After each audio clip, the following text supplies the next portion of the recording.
سلام متعنا هبلنا زخبركم تخاتلتي تلفزيون تجراي على سنبت مش الساعة حادث حزناهم على توزينات حزنا قريبنا لنا زينات الساعة بمراح أنا تغلط خفلة بملكة قوانقوا سلام هايلو بسم الله سومي استوديو تلفزيون تجراي بمخان حبرناكم كنا مسينا سموا داتا مسانا زنيكم كتكاتلو دما بخبر عديمة ناب فلما زينا كسكركم مبال سلاسان شوعات عمت الزخري سمواتات تنذكر حدنتنا بمتنخارن زي تملسوا بهراو ربحات حزب تجراي مملاس زيادة النسر حلو إلهم مكتل بريزيدنت جزاو من محدار تجراي آيت أماني لسفان آيت أماني لسفان زيز جلسوا أب وردا لعلي قرارو فليشمو انبحاقفن نزخري سمواتات استسرح حاولتي أب زمرق الأوانيو تسفاز قعسبي والدو يوهانس برانه كم سعكار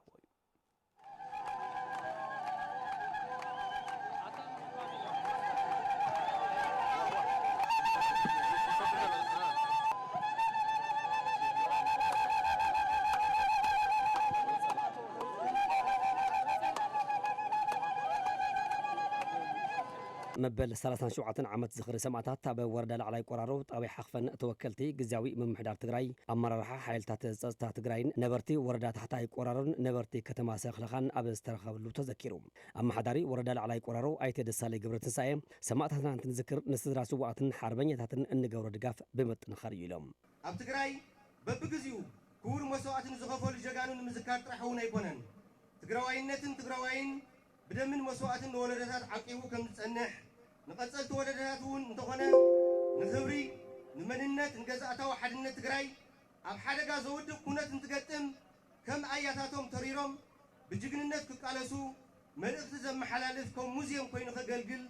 حسب الزجبريو أبت الزخري زترخبوا مقتل بريزيدنت جزاوي من محدار تجراي أيتي أمان الأسفام لما عمت إن الذكر زلنا مع السماعات زي تملسوا بهراو ربحات حزب تجراي مملاس حدنتنا النت أنخرلون زيادة النسرح لون إلهم أبتحت ورار تزل حزبنا الأولى ونتنا الحراي وزن كم مربتو استفناقل استسدت حزبنا مربتو يتملسن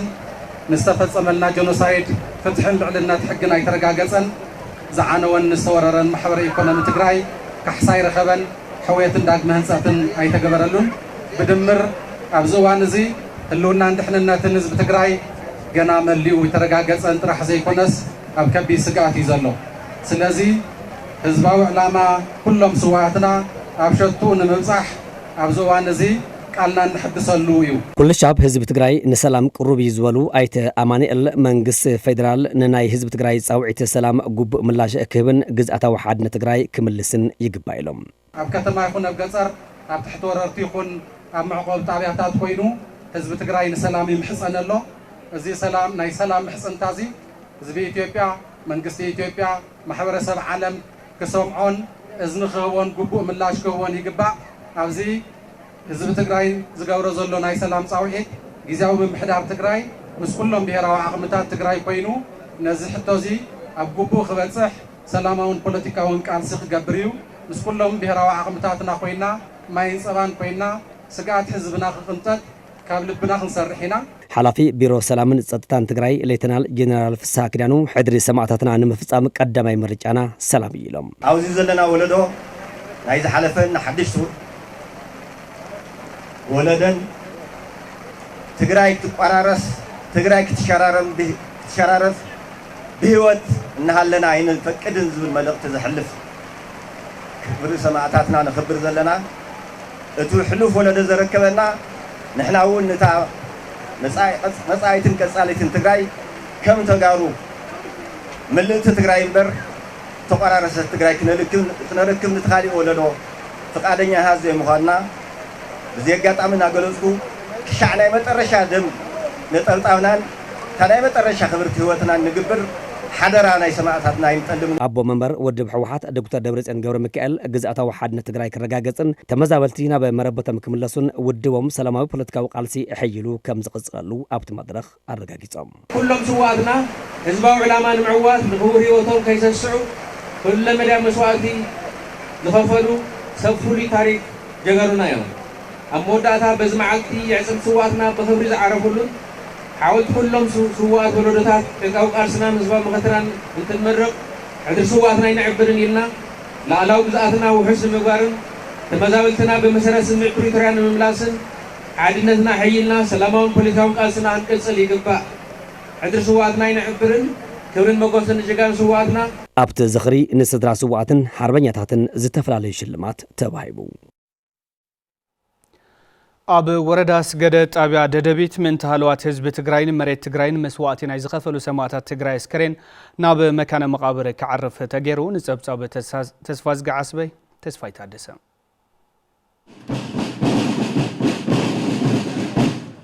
ካብ ከተማ ደደቢት ኣሳት 10 ኪሎ ሜትር ንኣንፈት ምዕራብ ተጓዒዝካ ኣብ ገማግም ተከዘ ትርከብ ፍሉይ ቦታ ጸሊሞይ ኣብ መወዳእታታት 2013 ዓመተ ምህረት ከምኡውን ኣብ መወዳእታታት 2014 ክሳብ ወርሒ መስከረም 2015 ዓመተ ምህረት ወረርቲ ሓይልታት ሩባ ተከዘ ሰጊሮም ንምእታው ኣብ ዝገብርዎ ዝነበሩ ኩለ መዳይ ጻዕሪ ንምምካት ኣብ ዝተገበረ ቃልሲ ኣብ ጎቦታት ሽንጥሮታትን ሜዳን ጸሊሞይ ረዝን መስዋዕቲ ተኸፊሉ እዩ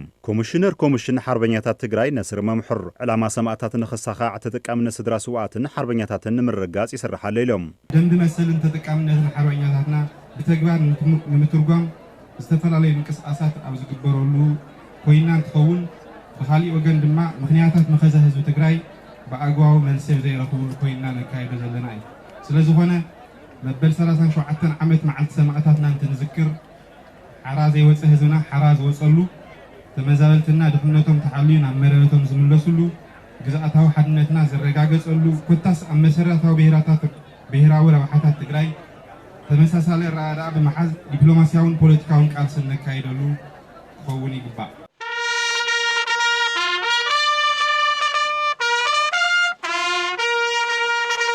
ምክትል ፕሬዝዳንት ግዚያዊ ምሕዳር ትግራይ ኣይተማኔል ኣሰፋ መንተ ትግራይ ዝሓለፉ ሰማዕታት ዝድበሱ ምርግጋጽ መሰልን ብሄራዊ ረብሓ ህዝቢ ትግራይ ምሓስን ናብርኦምን ስድሮኦምን ግቡእ ደገፍን ትንገብር ኢሎም ጀጋኑ ስዋዕትና ምእንተ ክብርን ድሕንነትን ትግራይን ህዝባን እዮም ተሰዊዖም ንሶም ብመስዋዕቶም እዮም ኣኽቢሮምና ንሕና ድማ ሕድሮም ብምሓስን ቃልና ብምሕዳስን ኢና ነኽብሮም ሕድሮም ብጣዕሚ ግልፂ እዩ ብጣዕሚ ብዙሕ ዘረባ ምዝራብ ይከኣል ይኸውን ገንተን ሕድሪ ክልተ እየን ሓንቲ ዝተሰውኡሉ ህዝባዊ ዕላማ ህዝቢ ትግራይ ኣብ ትሕቲ ወረርቲ ኮይኑ ሓራ ይወፀን ልኡላውነት ትግራይ ኣይተኸበረን ህዝብና ተፈናቂሉን ተሰዲቱን ናብ ሓሳረ መከራ ይነብር ኣሎ ስለዚ ህልውና ድሕንነት መሰልን ብሄራዊ ረብሓታትን ህዝቢ ትግራይ ገና ኣይተረጋገፀን ስለዚ እቲ ህዝባዊ ዕላምኦም እዚ እዩ እዚ ቀዳምነት ዝወሃቦ ህዝባዊ ዕላማ ኣብ ሽኡትኦም ምብፃሕ ሓደ ሕድሪ እዩ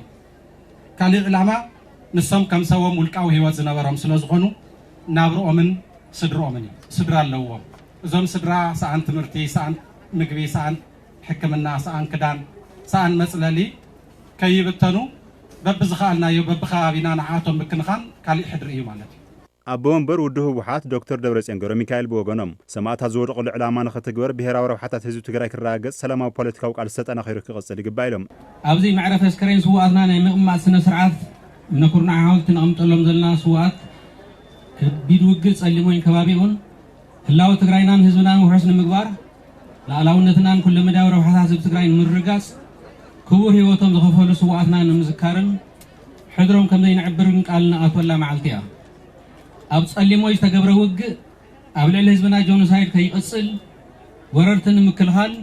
ህዝብና ንምድሓን ዝተኸፍለ ክቡር መስዋዕቲ እዩ በዚ መዓልቲ የዕፅምቲ ስዋዕትና ብኽብሪ ክዓርፉን መሰረት ሓወልቲ እንተነቐምጥን ኩናት ደሊና እንተይኮነስ ላዕላውነት ግዛኣትና ውሑስ ንምግባርን ተመዛበልትና ብመሰረት ስምዕ ፕሪቶርያ ንምምላስን ሓድነትና ሓይልና ሰላማውን ፖለቲካውን ቃልስና ንቕጽል ምዃንና ንኩሉ ፈታዊ ቃልስና እንደላይ ሰላምና ደጊምናውን ንዘኻኽር ደሊ ምምሕዳር ወረዳ ስገደ ንሓርበኛታት ስራሕ ዕድል ምፍጣርን ኣቑሮት መንበርን ትኹረት ገይሩ ይሰርሕ ምህላው ዝገልጹ ኣመሓዳርታ ወረዳ ዘርኣይ ሃይለም ተጠቃምነት ስድራ ስዋዕትን ሓርበኛታትን ተጠናኺሩ ከም ዝቕጽል ሓቢሮም ብዝተፈላለዩ ውዳታት ኣመዓደን እውን ንሓርበኛታትና ስራሕ ዕድል ምፍጣር ፃዕርታት ተገይሩ እዩ ኣብ ከተማታት ብግዜያውን መስርሕን መሸጥን ከምኡውን ኣብ ገጠር ብሕርሻ ን2160 ሓርበኛታት ን1545 ሄክታር ናይ ተሓራሳይ መሬት ንሓርበኛታቶም ተዋሂቡ እዩ መንበሪ ዝምልከት ኣብ ገጠር 20 ብ20 ን1529 ኣብ ከተማታት በቲ ናይ ሓድሽ ሓርበኛታት ክልልና ዝወፅኦ መምርሒ መሰረት ኣብ ደደቢት ሎሚ ዕለት ንሓርበኛታት ቦታ ንምሃብ ናይ ዝቕመጥ እምነ ኩርናዕ ሓዊሱ ኣብ 8 ከተማታት ወረዳና ን1058 ሓርበኛታትና ገሊአን መንበር ዝዓደላ ገሊአን ድማ ከይዲ ዘለዋ ኣብቲ ስነ ስርዓት ምልዓል ኣስከሬን ሰማዕታት ትግራይ ስድራ ሰማዕታት ኣመራርሓ ሓይልታት ፀጥታ ትግራይ ላዕለዎት ኣመራርሓ ግዝያዊ ምሕዳርን ካልኦት ዕዱማት ኣጋይሽን ተረኺቦም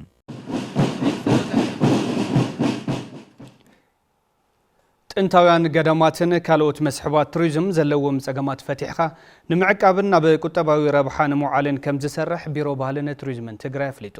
እዚ ዝተገለጸ ኣብ ወረዳ ኣምባሰኔት ዝርከብ ታሪኻዊ ገዳም ውቕሮ ኣብ ዝተኸበረ ዓመታዊ በዓል እዩ በላሽ ፈራውን ዘዋደዱ ፀብጻብ መራዊ ተስፋይ ከም ስዕብ ካቕርቦ እዩ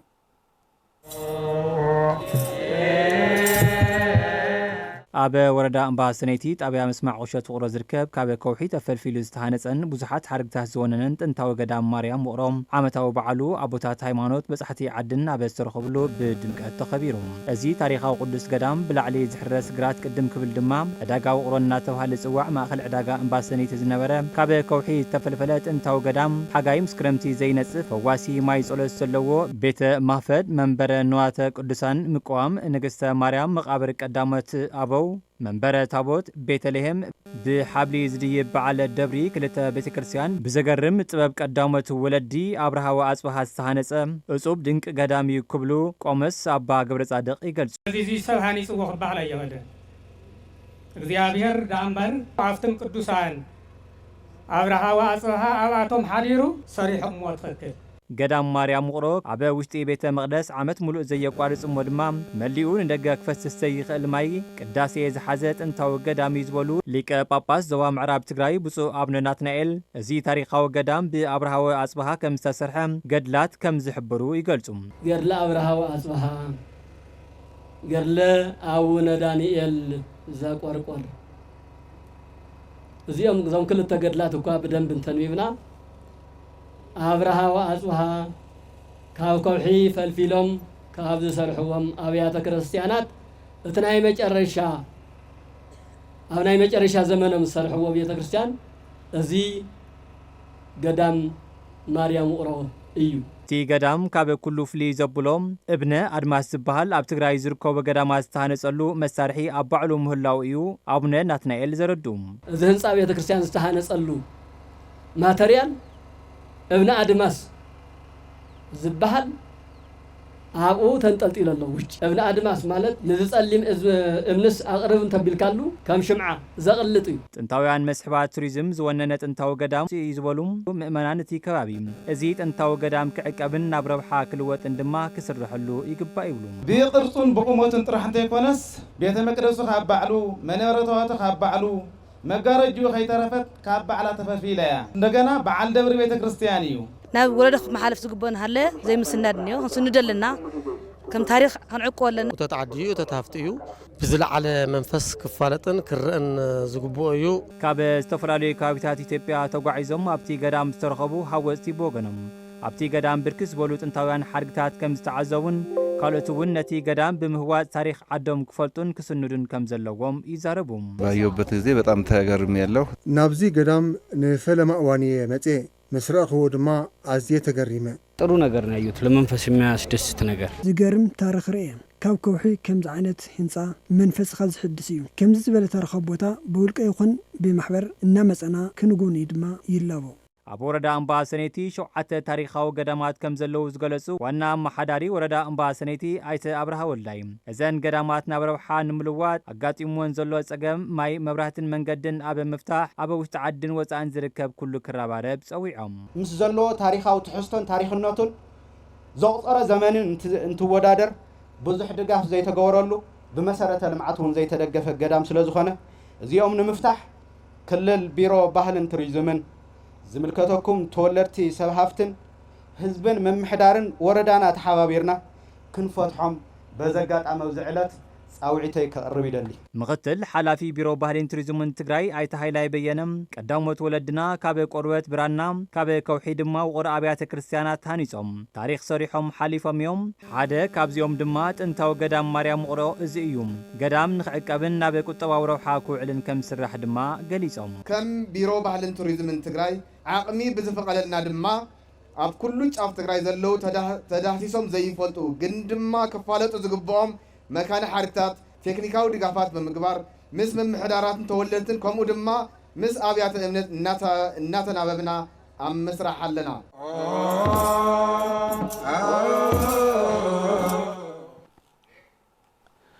ቤተ ክርስቲያን በዓልና ቆፀረት ማእከል ድኽነትን ድሕረትን ዘይኮነትስ ማእከል ኣብርሆ ክትከውን ከም ዝግባእ ቢሮ ባህልን ቱሪዝምን ትግራይ ተሓሳሲቡ እቲ ቢሮ ነዚ ዝገለጸ ደብረ ደናግል ምዕራፍ ቅዱሳን ዲበ ኩሉ ገዳም ቅድስት ማርያም ኣብዚ ተኸብረሉ እዋን እዩ ደረስ ብርሃነ ተወሰኸለው ብጥንታውነቱ ዝነውሐ ዕድመ ከም ዘለዎ ዝንገረሉ ደብረ ደናግል ወምዕራፍ ቅዱሳን ዲበ ኩሉም ገዳም ቅድስት ማርያም ህንጸተ ቤታን ቅዳሴ ቤታን ተኸቢሮም እዚ መንፈሳዊ በዓል ንምኽባር ካብ አዲስ አበባ ሓዊሱ ብዙሓት ሃወፅተን ኣመንትን ዝተሳተፉ ኮይኖም ቁሳውን መንፈሳውን ሓድግታት ትግራይ ናብ ረብሓ ክውዕሉ ክዕቀቡን ክላለዩን ይግባእ ይብሉም ነና ጽኒሓትና ዓመት መምላስ ደስ በሃሊ እዩ ቦታ ካለት ጉኒ ወላሃለኻ ሃይማኖት ካለት ፈልጥ ብዙሓት ቤተክርስቲያናት ብዙሓት ገዳማት ነውናዮም ኣብ ትግራይ ግን ና ማርያም ዲቦ ገዳም እንደገና ሓድሽ እዩ ኣብ ዝረኸው ብጣዕሚ ደስ ልብል ጸጋ ለወዝሐሉ ቤተክርስቲያን ብጣዕሚ ቅዱሳት ቦታት ቅዱሳን ኣዴታት ዘለውሉ ገዳም ኢና ብዘጋጣሚ ኩልኹም ኣብ ውጭ ለለኹም ወላ ውሽጢ ዓዲ ለለኹም መጺኹም ክትርእይዎ ብስም እግዚአብሔር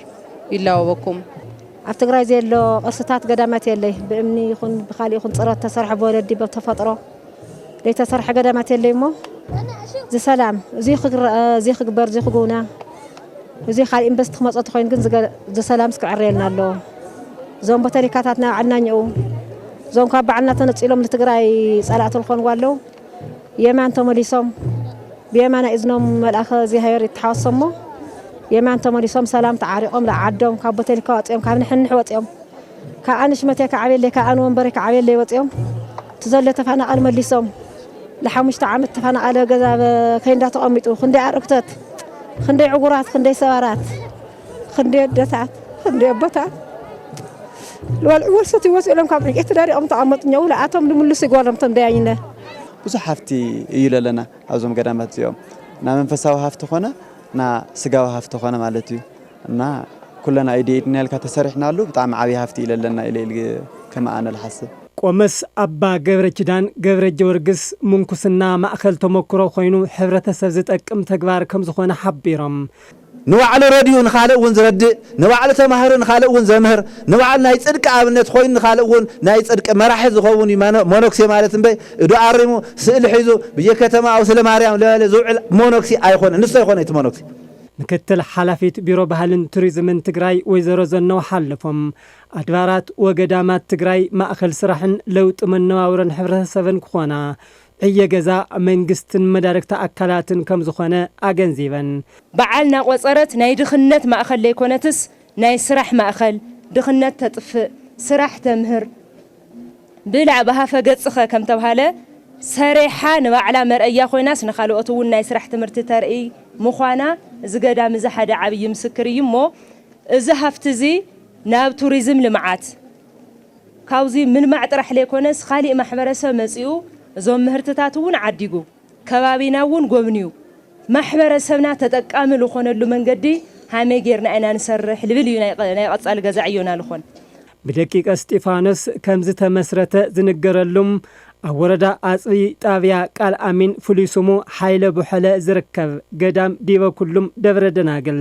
ወምዕራፍ ቅዱሳን ቅድስት ማርያም ብዙሓት መንፈሳውን ቁሳውን ቅርስታት ዝሓቆፈ ምዃኑ ምርዳእ ተኻኢሉ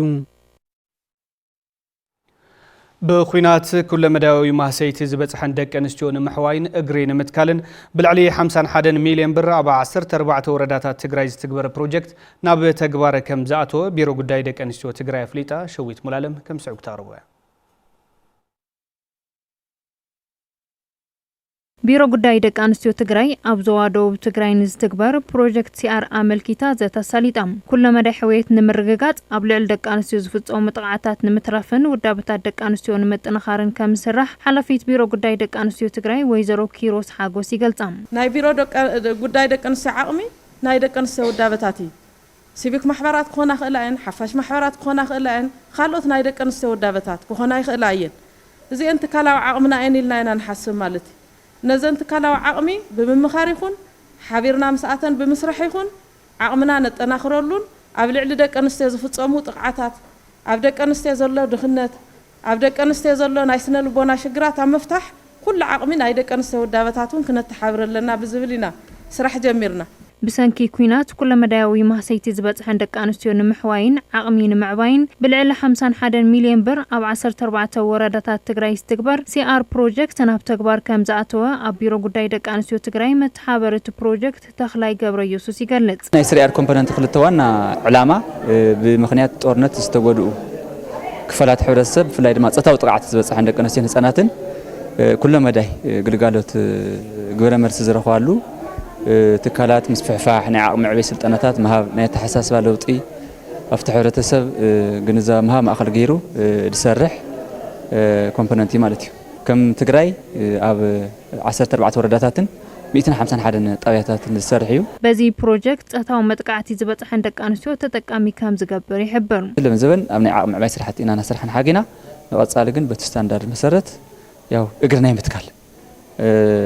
ጥቃዓት በፂሕዋ ተሓኪማ ንገዛእ ምስከደት ናይ ኢኮኖሚ ሓገዝ ስለዘልያ ናልባት ብትሒዝናያ ዘለና ንሓንቲ ጓል ኣንስተይቲ 65,000 ናይ እግሪ መትከሊ ስራሕቲ ንቐጻሊ ዝሓዝናዮ ትልምታት ኣሎ። ተሳተፍቲ እቲ መድረኽ በጎኖም እቲ ፕሮጀክት ሕዌት ተሳትፎን ተጠቃምነትን ደቂ ኣንስትዮ ንምርግጋጽ ከም ዝሕግዝ ብምግላጽ ንተግባራውነቱ ከም ዝሰርሑ የረዱም። ተሳትፎ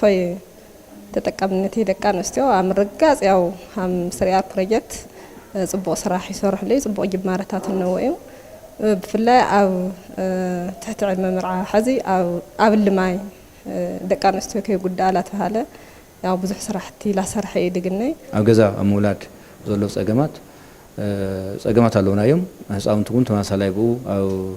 ናይ ብዝተፈላለዩ ፀገማት ኣብ ገዝኦም ኮይኖም ዝሓሙ ዝሞቱ እውን ስለ ዘለውና ነዚ ማእኸል ጌርና ክሰርሕ ናቲ ብዋነት ማለት እዩ ደቂ ኣንስትዮ ትምህርቲ ብእዋን እንድሕር ተምሃራ ኣብ ዝተፈላለዩ ፀገማት እውን ናይ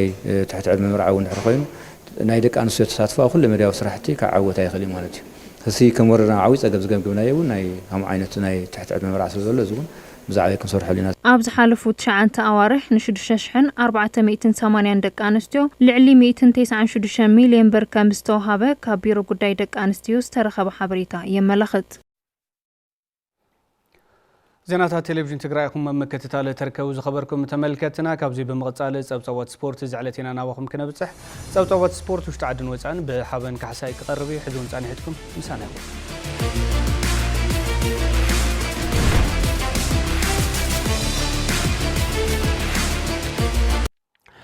ሰላም ጠና በልህ ከመይ ትወሉ ዝኸበርኩም ተኸታተልትና ታኽልትውን ይመስግን ኣብ ናይ ሎማዓንቲ ዜናታትና ብርክት ዝበሉ ኣብ ዙርያ ብሽክሌታ መሰረት ዝገበሪና ክነቕርበልኩም ብቀዳማይ ዛዕባና ዝኸውን ድማ ሻምፒዮና ቅድድም ብሽክሌታ ኢትዮጵያ እዩ ካብ 18 ሰነ ክሳብ 22 ኣብዚ ኣብ ከተማ መቐለ ክካየድ ከም ዝቐነ ይዝከር ሎማዓንቲ ድማ ልዑል ትፅቢ ዝተገበረሉ ናይ መወዳእታ ሻምፒዮና 120 ኪሎ ሜትር ሸፈነ ናይ ደቂ ተባዕትዮ ሳሊጥ ነይሩ ተኽለ ጸጋይ ካብ ጋንታ ትራንስ ኢትዮጵያ ድማ ናይ 2017 ዓ.ም ሻምፒዮን ኮይኑሎ ዮሐንስ ሸብር ከም ሰብዳስ ወሎ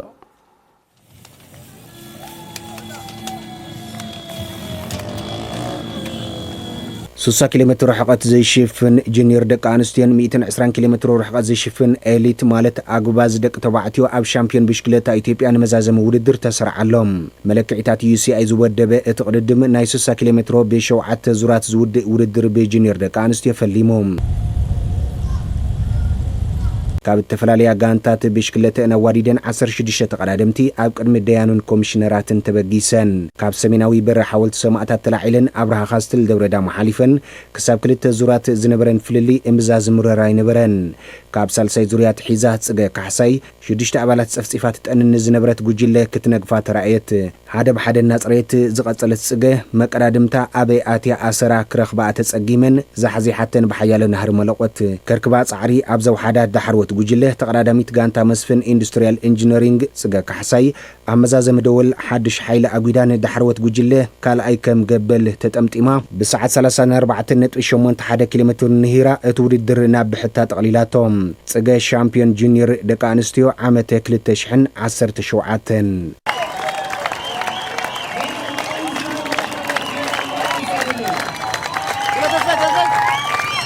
ኩነታት አየር ከተማ መቀለ ደመና ዝሓዘለ ክመስል ዘጽላዕለ ዕረስኒ ኣብ ነበረሉ ኣጉባዝ ተቀዳደምቲ ደቂ ተባዕትዮ 120 ኪሎ ሜትሮ ምስተዳልወሎም ናብ መበገስ ሕንጻጽ ብሽክለተኦም ከተኽሉ ብዳያኑን ፌሽካን ተኣወጀ ካብ ፌደራል ዝመጹ ዕድማ ተጋይሽ ኮሚሽነራት ምርኢት ዝሃረፉ ደገፍትና ዒንቶም ምስ ወርወሩ ካብ በሪ ሓወልቲ ሰማዕታት ናብ ኣንፈተ ብርሃ ካስትል ከቕንዑ ተደዊላ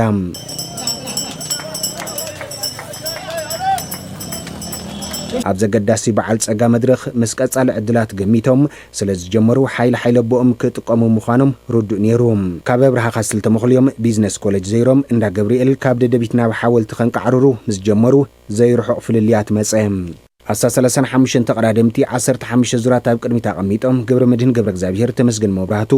ፊልሞን አማኑኤል ተኽለን ብዛዮን ብጉጅለ መቲሮም መገዲ ሓወልቲ ቢዝነስ ክልሕጽዎ ነጋሪ ይደለዩን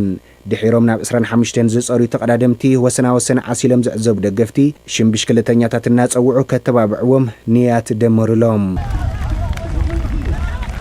ኣብ ክልዚ ብሽክለታት ተበላሽወቶ ድምቀት ውድድር ክውስኹ ተገመተ ኪያ ጀማል ቀዳሞት ተወርወርቲ መንዚዕን ተሰዊረን ገብረ መድህን ገብረ እግዚአብሔር በንጻሩ ብሸብረ ጊጾም ብኸምዚ ክሰድዎ ዘይማእሞም ተቀዳደምቲ ንዝመርሐት ቅጻይ ኣርኪቦም ክውሕጥዋ መራሒት ክፋል ድማ ከተምልጥ ኣስፋልት እንዳ ገብርኤል ብድምፂ ብሽክለታት ተቀዳደምቲ ከም ዕንጽራር ጼጽጽ ክትብል ተቃለሐት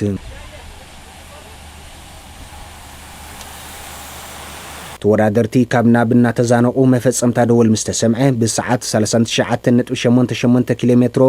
ከም ንስሪ መንኮብ ኣሲሩ ዝነፈጸ ተኽለ ጸጋይ ካብ ትራንስ ብዘይ ተጫራቲ ሕንጻጽ ዓሊቦም ሻምፒዮን ኣግባዝ 2017 ድማ ኮነ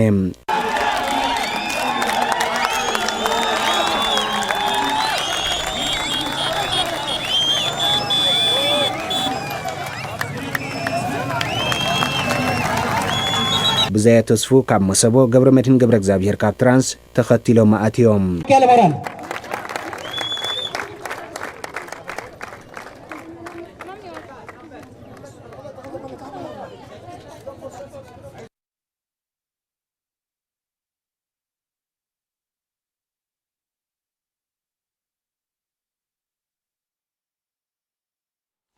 دارت ውድድርና በስተዋሃብ ሪቶታት ክንሰግር ከለና ውድድር ሻምፒዮና ንብሽክሌተኛታት ዕድል ፕሮፌሽናሊዝም ዝኸፍት ከም ዝኾነ ተገሊጽሎም ኣሰልጠንትን ተወዳደርትን ዝሃብ ወሪቶዩ ሕዝውን ዮሐንስ አሸብር مدرخ شامبيون بشكلتا إثيوبيا 2017 ናይ ጻዕርታቶም ፍረ ዝረኸብሉ መድረኽ መንባሩ ዕውታት ተቀዳደም ትገሊጾም ኩልና ተመሳሰልቲና ወላ ጋንታና ነጥ ስለልኾነ ተመሳሳሊ ነጥ ነርናና ካው ያው ፈለም ስخد خلا ያው ናመጨረሻ ጀነራል ናመጨረሻ ስለሆነ ታሪክ ሰሪሕ ያክ حلف ኢለይ አንደር ወላ ተቀዳም ሳይ بتاع خوስ كلها مع السجاير ናይ ማዕተሚ ደስ تعوي ጨዋታ ለብሃል ዓመት ሙሉ ንጽበያ እዛ ጨዋታ እዚያ በዛ ጨዋታ እዚያ አፍሪካ ሻምፒዮን ጨዋታ ወርልድ ሻምፒዮን ጨዋታ ናብ ደገ ክለባትም ተአትና ጨዋታ እዚ ያው ብሽናፈይ በጣም የተሐጉሰ انا ما عندي ውድድር ያው በጣም ሐያሊ ነር ያው ጽበው ጨዋታ ነር ፈከከር ለነወረ ጨዋታይ አንሽተይ ያው هم بعدين شيء خير لكن نرى الترفقين وتصيت مጨረሻው على درجه حيزوديا دسالي እቶም ተቀዳደምቲ እቲ ሻምፒዮን ብዘይካዚ መዕቀንታት UCI ስለ ዝሓዘ ኣብ መጻይታቶም እወታው ተራ ኣለዎ ኢሎም አም ትሬኒንግ ላይ ምክንያቱ ለማንት ስለልኸድላው ፈረንሳይ ላይ هم ትሬኒንግ ይጠቅመን ለማንት ጨዋታ በጣም ዓቢ ጨዋታ እዩ ማለት ዓመት ሙሉ ተጽበው ጨዋታ እዩ ዓመት ሙሉ በቃ ንቀጻለም ካብዚ ናይ ደገ ጋንታታት ተግነሉ ጨዋታ ስለልኾነ ያው ንሓደ ተጫዋቲ እዚ ጨዋታ እዚ ያው ናይ ህይወት ቁልፊ ወይ ከዓ ንደገ ናይ በሪ መኽፈት እዩ ውድድር እዚ ያው ለዩሲአይ ነጥቢ ልተሓዝ እንዲዩ ያው ዝውድድር እዚ ያው ተደጋጋሚ አንዚ አይነት ጨዋታ ኢትዮጵያ ሻምፒዮን ላይ ሆነስ አጻልውን ይሲያል ፈልጦ ጨዋታታት ያው በኢትዮጵያ ደረጃ ልክን ጨዋታ አንዚ አይነት ውድድራት ተካሂዱ ለዓለ ደረጃ ክንወጽና ለልግምት ነው ፈረንሳይ አሜሪካ የምትሄድባቸው ቦታዎች ናቸው ዓመት ሙሉ አንቀውታን ጽበየ ስለልኾነ ናይቶም ቆልዑውን ህይወቶም ዝቀየር ስለዝኾነ እቲ ንሕና ተዘጋጀናዮ ልክዕ 6 ሰብ ናፍቲ ብሔራዊ ቡድን ምእታይ ግዛዕ ነይሩ ኦልሞስት 9% ተሳኺዕና ኢና 5 ሰብ እቲና ኣለና ካፍቲ ድል ቦታ 3 ወርቅ ወሲድና ክንዳና ለወሰደ መድረኽ ስለሌለ በጣም ሕጉስ እየ ዝውድድር እዚ ኢትዮጵያ ሻምፒዮን ብምዃኑ ብናይ ሳይ ምዝግቡ ሬጅስተር ዝግበሩ ኣብ ኩሉ ዘሎ ካታጎሪ ማለት እዩ ፍላይ ኣብ ዘማዓበይቲ ድማ ፍላይ ናይ ኤሊት ፍላይ ድማ ብጣዕሚ ወሳኒ ነጥብ ዝውሃበይ እንዳተዋሃበው መፀይ ነይሩ እንዳራና ነርና ኢና ስለዚ እዚኣቶም ኣብ ናይ ኢንተርናሽናል ዝኸድሉ ናይ ስልጠና ይኹን ናይ ፕሮፌሽናል ናይ ምዃን ክእለቶም ይኹን እና ዕድል ናይ ክለባት ናይ ምርካብ ኣብ ናይ ወፃኢ ይኹን እዚታት ዕድል ዝረኽብሉ መንገዲ ስለ ዝኾነ እዚ ድማ ንዓና ድማ ናይ መጨረሻ ውፅኢት ክስታይ ስለ ዝኾነ ፍላይ ስልጠንቲ ድማ ብጣዕሚ ድሕጉሰና ምክንያቱ ካብዚ ወፂኦም ከብሉ ከለዉ ኣብ ካልእ ክትሪኦም ከለኻ መድረኽ ብጣዕሚ ደስታ ስለ ዝኾነ በዚታት መጠን ድማ ሕጉስ እያ ማለት እዩ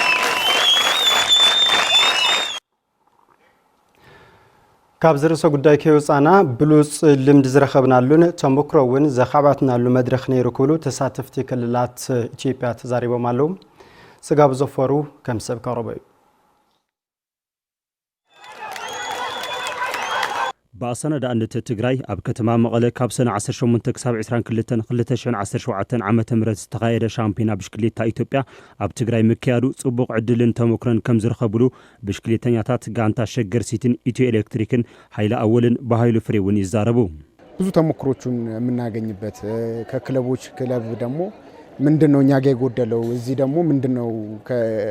ከነሱ የምንማረው የሚለውን ብዙሃት ተሞክሮታት ዝረኸብናሉን ካብ ካልኦት ጋንታታት ልምድታት ዝተለዋወጥናሉን ብሉጽ ውድድር እዩ ከክለብም እንዲ ሼር እናደርጋለን እና ያ ነገር የተሻለ የሚያደርገው ሁኔታዎች አሉ ያ ውድድሩ የብሔራዊ ቡድን ምርጫም እንደመሆኑ መጠን እዚ ውድድር ንሃገራዊ ጋንታ ዝሕረየሉ ብምዃኑ ብርቱዕ ንሕንሕ እናገበርና ኢና ጽቡቕ ልምድውን ረኺብናሉ ኢና አሪፍ ልምድ አግኝተናል ብዬ አስባለሁ ከዚህ ውድድር ኣብ ትግራይ ዘሎ ብሉጽ ምንቅስቃስ ብሽክሌታ ከም ተሞክሮ ብምውሳድ ኣብ ቀጻሊ ስርሖም ተግባራዊ ከም ዝገብሩ ዝገለጹ ድማ አሰልጠንቲ እተን ጋንታታት ልጀኒ አበበ ሙላትን እዮም እንደዚህ አይነት ደማቅ ውድድር በመደረጉ ከፍተኛ ደስታ ተሰምቶኛል ብጣዕሚ ጽቡቕ እዩ ከም ዝበለ ድሙቕ ውድድር ምክያዱ ልዑል ሓጎስ ይስምዓኒ ብሓፈሻ ብሽክሌታ ኣብ ጽቡቕ ዕብየትን ምንቅስቃስን ይዝርከብ በጣም ጥሩ ደስ ብሎኛል ከያንዳንዱ ተጫዋች የምትወስደው ነገር አለ ካብ ሕድሕድ ተወዳዳራይ እንረኽቦ ጽቡቕ ነገር አለ እዩ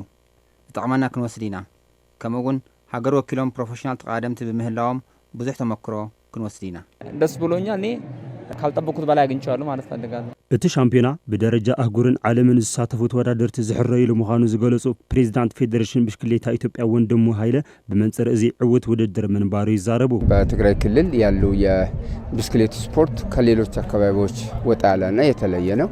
በርካታ ተጫዋቾች ብዙ ክለቦች ህዝቡም በዛው ንቃተ ህሊናው በጣም ለስፖርቱ ትልቅ ድጋፍ ያለው እንደመሆኑ መጠን ኣብ ትግራይ ዘሎ ውድድር ብሽክሌታ ካብ ካልኦት ከባብታት ፍልይ ብዝበለ ድሙቕ ድጋፍ ዝብለዎም ኣብ ትግራይ ምክያዱ ድማ ድምቀት ፈጢሩ እዩ ኣብዚ ውድድር ጽቡቕ ውፅኢት ተመዝጊቦም ዘለዉ ተቃደምቲ ድማ ሃገር ወኪሎም በደረጃ አፍሪካን ዓለምን ክወዳደሩ እዮም ከዚህ የተሻለ ውጤት ያመጡት ኢትዮጵያን ብሔራዊ ቡድን ወክለው በአፍሪካና በዓለም መድረክ ላይ የሚሳተፉ ነው የሚሆነው መንእሰይና በአካልን ልቦናን ጠንካራን ምግባር ከምዚኦም ዝበሉ ውድድራት ስፖርት ተጠናኺሮም ክካየድ እዮም ዝበላ ድማ ኮሚሽን ስፖርት ትግራይ መብራት ሃፍቱ እየን ከምቲ ዝፍለጥ በቲ ዝሓለፈ ናይ ኩናት ናይ ስፖርት ዘርፊ ኣብ ትግራይ እውን ልክዕ ከምተን ካልኣት ትካላት ነቲ ናይ መሰረተ ልምዓት ናይ ስፖርት ፋሲሊቲ ዝበሃል ኩሉ ዕንወት ወፅሕሉ እዩ ኣብ ኣካላውን ስነኣእምራውን እውን ዕንወት ወፅሑ እዩ ከዚ እውን መሊእና ተንቀሳቅስና ዘይኮነስ ጅማረታት ጽቡቅ ዝበሃሉ ጅማረታት ኣለዉ እቲ ንገብሮ ዘለና ጅማረታት ድማ ነቲ መንእሰይ ናይ ምልዓል መንፈስ እናፈጠረ ኣብ ስፖርት ንቁሕ ዝኾነ ተሳታፋይ መንእሰይ ንምፍጣር በብዓመቱ ናይ ታዳጊ ናይ ወጣታት ናይ ፕሮጀክታት ናይ ክለባት ብዙሓት ውድድራት ኣለዉ ብብዙሕ ዓይነት ስፖርት ስለዚ ኣብ ትግራይ ንክካየድ ኣብ ትግራይ ውድድር ክግበር ድማ ኣብ ኩለን ከተማታትና ጻዕሪ ክንገብር ኢና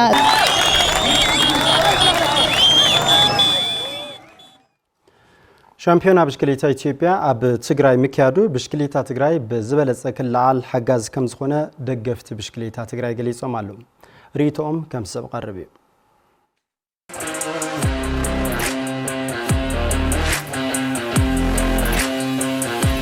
ሳይክል ምሱ ልነበረና ኩነታት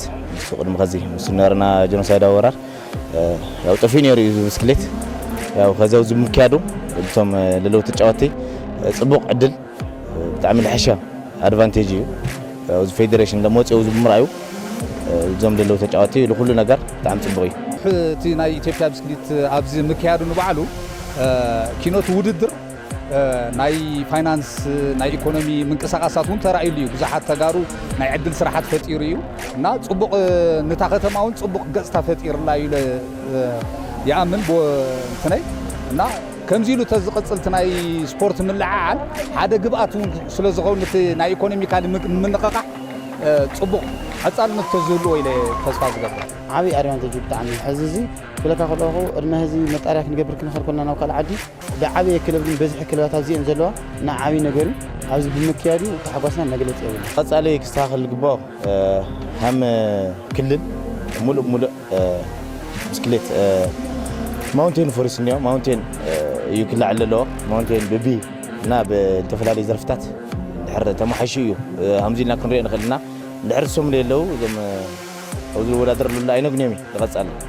ተስፋ ናብዞም ኣናእሽተይ እሞ እዞም ኣናእሽተይ ተልስራሕ ብእውዝስ ምንም ነባራት እዮም እኒአው ከዝለ ዓበይቲ ቲካ ከዚ ተወሰኑ እዮም እኒአው እና ኣብ ታሕቲ ተልስራሕ ማውንቴን ጠፊኡ እኒኦ ኣብ ማውንቴን እንከር ክስራሕ ኣለዎ እዚ ብጠቕላላ ደቂ ኣንስትዮስ ጠቕላላ የለዋን ጠቕላላ ንቐፃሊ እውን የለዋን ጠቕላላ ኣብ ወረዳታት ዓድና ኣብ ኩሉ ኣብ ትግራይ ዘሎ ወረዳታት ከይድና ተዓዚምና የና ኣብ ደቂ ኣንስትዮ ዝደኸመ የለዋን ክስርሕሉ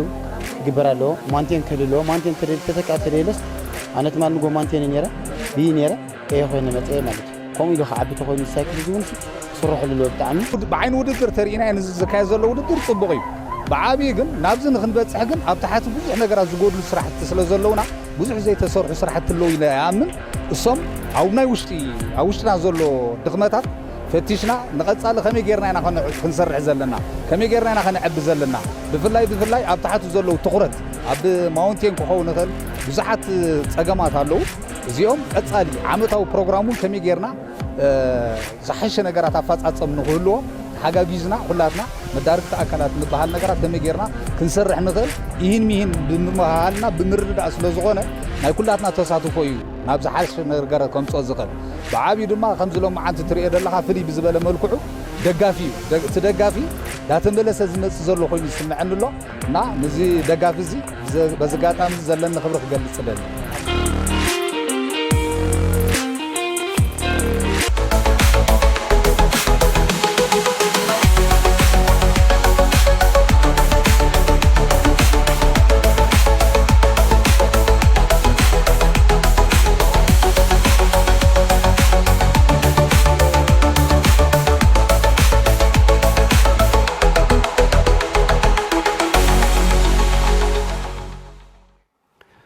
ካብ ሻምፒዮና ብሽክሌታ ኢትዮጵያ ወፂና ናብ ውድድራት ማውንቴን ክንሰግር ከለና ካልኣይ ዙር ውድድር ማውንቴን ኣብ ከተማ ዓዲግራት ሎሚ ዕለተ ሰንበት ሓደ ኢሉ ምክያድ ጀሚሩ ኣሎ ብደቂ ኣንስትዮ ኢለን ብርሃኑ ብደቂ ተባዕትዮ ድማ ለገሰ ሰሎሙን ተዓወቲ ኮይኖም ኣለዉ ዘመን ብርሃነ ካብ ከተማ ዓዲግራት ዝለኣኾ ፀብፃብ ከም ሰብ ይቐርብ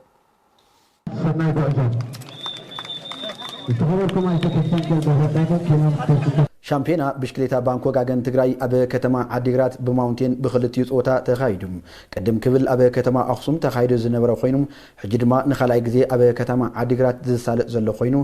ብደቂ ኣንስትዮ ንጉሆ ሰዓት 2 ፍራቕን 35 ኪሎ ሜትር ርሕቀት ሸፈነ 17 ዙር ዘለዎ ተኻይዱ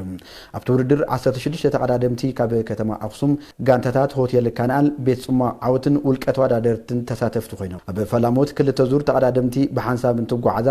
ድሕሪ 2 ዙር ኣብ 3 ዝተመቐላ ኮይነን ኣብታ ቀዳመይቲ ጉጅለ 6 ብሽክሌተኛታት ኣብታ ካልአይቲ ጉጅለ 6 ኣብ ሳልሰይቲ 3 ብሽክሌተኛታት ብምዃን ጉዕዘአን ቀፂለን ብምቕፃል ድማ እታ መራሕወይቱ ጉጅለ 2 ተቐኒሰና 4 ብሽክሌተኛታት ማለት እውን 2 ካብ ፕሮጀክት ሙሉ ብርሃን 2 ካብ ሆቴል ካናኣን ነቲ ዙር ብምምራሕ ኣቀላጢፎኖም ነበርቲ ከተማ ዓዲግራት ነተን ብሽክሌተኛታት ድጋፍ ብምሃብ ኣበራታትዕወን ኣብ መወዳእታ ብዝተገበረ ቅጽበታዊ ቮላታ ድማ ኢለኒ ብርሃኑ ንቅድሚት ሸኺኻ ብምውፃእ ካብ ፕሮጀክት ሙሉ ብርሃን ቀዳማይ ኮይና ተዓዊታትሉ ሸሻይት ተኽላይን ከዋኒት ሃደራን ካብ ሆቴል ካናኣን ካልኣይን ሰለሳይን ደረጃ ብምሓዝ ተዓዊተን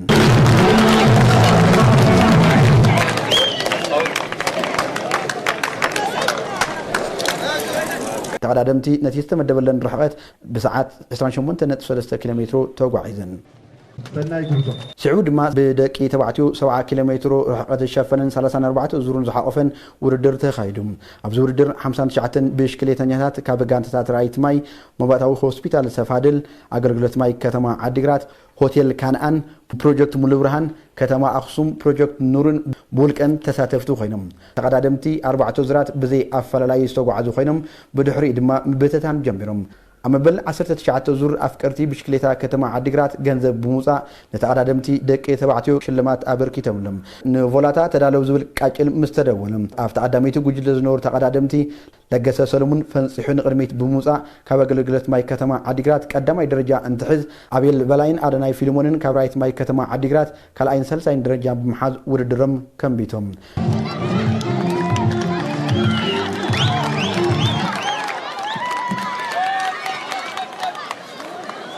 تقدمتي نستمد دول لمرحقات بساعات 35 كيلومتر توقعيزم نستوادد صبصاب زمن برهانه كاب كتما عدغرات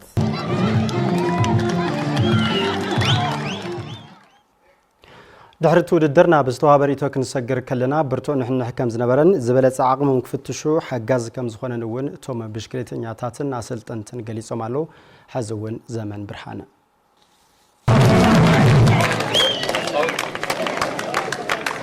بموالنت بانك وغاغنن لسلس مستمهن زكاير زلو ودر ماونتين ابي كتما عدغرات نخلاي غزي زكاير زلو خوينم لعل حل حستار يالو منبارو عوتات بشكليتنياتن اسلطنتن يغلصوم ድር حريف بيانس همزي ተጸበናዮ ኩለን ጎቢዘን ጸኒሕናና ደሳሃሊ መናሕልሕቲ ትግራይ ሻምፒዮን ይሩ ደሳል ጨዋታ ይሩ ካው ቢያንስ همز ቀደም ክጸንሐን ኢልኻ ለይ ምጽባይ ካው ለለጸ ትሬኒንግ መስራሕለ حمل دل تماهيرة وددر بقى بطعمي فتان إنيرو معت سكتات لوز حي كاو كيلومتر يخون زوري يخون بطعم لوز حي إنيرو ياو عدم يبدأ بطعم حكسي توددر كازلا كان الطعم حيا نحن رأي 5 زرع خيا طعم مالتي أو تفخخرت نور آيان طبق فخكر نيرو حيا الجوات إنير طعم دس هذه ياو كان تام سعرنا هذا وتوددر ياو تزاجنا لسان إحنا عندنا ያው ጽቡቅ ነን ሕዝነወረ ውድድሪ ካው ካሬ ተሳሰይትን ሙፀኑን ደስ ይልኒ ያው ጽቡቅ ይትናይ ጻዕርና ፍረተ ራእዩ እና ደስ ይልኒ بدك أنستيو أبي زنورة ودر كاب أقسم استسالت ودر كوسر زقنا سخوينهم نقصالي ودق بزخنا ملكو دك أنستيو نودر كمسام كسر حلو يجبع كبلا تعالى دمتي بشكل ثانية هاتن أسل تاني هوتيل كانان كفلهم تخلها منتن يحبرهم بزحت هذا دريت زي هاليس اللي خير النسي بزح كتنا حنا حسيت تسعرنا زحت هذا دري قلت هاللي جناك أنا أحد سعركات أحد سعركاس بقى هاللي خير زكايو بقى ودرس بقى أنا سرحت أنكر أنا سرح سيجبرك ودرب ملاو سبز ملاو كانت تتكوز حلو ندين بسرعة كوز حنا لها تنزلوا أنا أقول لا خلوها بتعمي حما سلازي كانت تتزوج حنا أنا تبغيو كأوسن مترافن كعرية من حن حتنسين لنا مالتي ثم كانت ورداتنا تعدي من زملت زملكوا تأكلفت وردات زلونا تزحق زوم يزل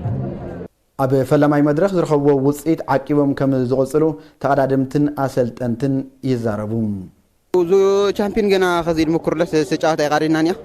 أنا أوز شامبيون زي ما بتاع كهمزو حزين يا خو بوك قلت لي استعماس أنا حزي درجة حزي زين علي بقى بقولك عندنا أتيلو هنا قصال زلوا جن نورا لما عند فتات محيشنا لابسوتيت كنا أتون تسفان قبر أبال فزامي فيدريشن بشكليتا تيغراي أيتنغاش قبر سلاسيم اتي زكاير زلو وردر علامو تكاتي بشكليتني هات نمفرايو مسبلم نقص الدنما تتنخيرو كم زخيد أبريهم ناي ماونتين بايك وددر مالت نتن ناي ايكورس دقنستي يخونو ناي دق تبعتي ايكورس توادرتي تتكاتي تصوتي مفراي مالتي